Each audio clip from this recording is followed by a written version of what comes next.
what's the number one piece of advice you would give to a new trader or to yourself if you just started trading today? Yeah. Two things. Number one, understanding risk on versus risk off and not getting caught in between. There's like Huge. maybe 5 times out of the year where you can literally pick up money from the ground for free and you don't have to MGNR. do shit. It's the easiest thing in the world. Yep. And then the rest of the year, you're going to lose all your money chopping it up. And understanding those two, and then the second part of that is being able to control your emotions to actually sit on your hands when it's time to sit on your hands. You What's a just good way to saw do that? find hobbies. Ski, fish. This is why I go skiing. I just took a hike with Salsa. Him and I, we hiked through the woods in Singapore for like 3 hours together, and we just chatted and chatted. And something that I always try to argue is that I honestly, I'm not like I don't have runway for 10 years. Like if we have no trading environment for the next 2 years, I'm cooked. My spending habits are ridiculous. I fucking I need trading to survive. And he argues that if you don't have at least 5 years of runway, then you're not going to trade well because your emotions are in play. And You're I'm not starting wrong. to realize that because one of the hardest things is when it's not easy mode and it's not time to pick up free money on the ground, you have to find something else to do, or else you're going to lose your money. And then if you don't have runway, now you're fucking revenge trading, and it becomes this vicious spiral cycle. And you're chasing this, capital value you once had, and you've got bills to pay. So just understanding when it's time to pick up the free money and not throw your money away, and two, understanding when it's time to stop trading if you're fucking up a bunch.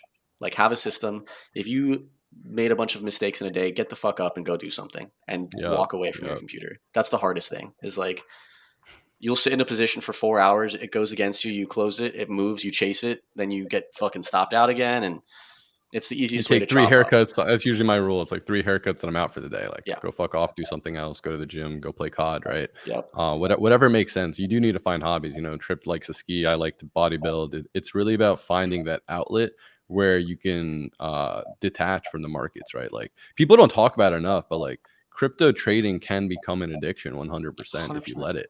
And like you wake up in the morning, you check trading view charts. You go to sleep at night, you check trading view charts. Like it's a real thing that's seldom talked about. And I think it's something that if you're going to be a full-time discretionary trader, right? Like I'm a point and click trader. I think you are as well for the most part. It really requires mental fortitude. So like being in the right mindset, treating yourself like an athlete, right? Like a superstar athlete who sits at his desk every day. He's in the right headspace. He's physically healthy and fit. And like even spiritually just like grounded, that'll help you make more objective decision making. And that's, I think, the key point to get across is like you need to have that outlet. And as a discretionary point and click trader, you need to be able to manage your emotions effectively, whatever that means. Yeah. 100%, 1,000 times over. And also have other revenues of income. Don't isolate Agreed, to man. trading. Agreed. As soon as you like live to trade, it's different versus trading to live. And like Pepper talked about that 5-year runway. I've always operated on a 2-year runway just because I've had such faith in Bitcoin cycles that like my net worth will make it all back, right? But at the same time, man, like you really just have to understand that trading is a long haul, and a lot of people go for the home run trades. Make friends, dude. A lot of the shit I learned were from people that are way smarter than me and had way more experience. And if you get to learn from them, then you won't have to make the same mistakes. It's kind of rite of passage to make those mistakes, but Absolutely. you can make them less costly if you surround yourself with bright individuals.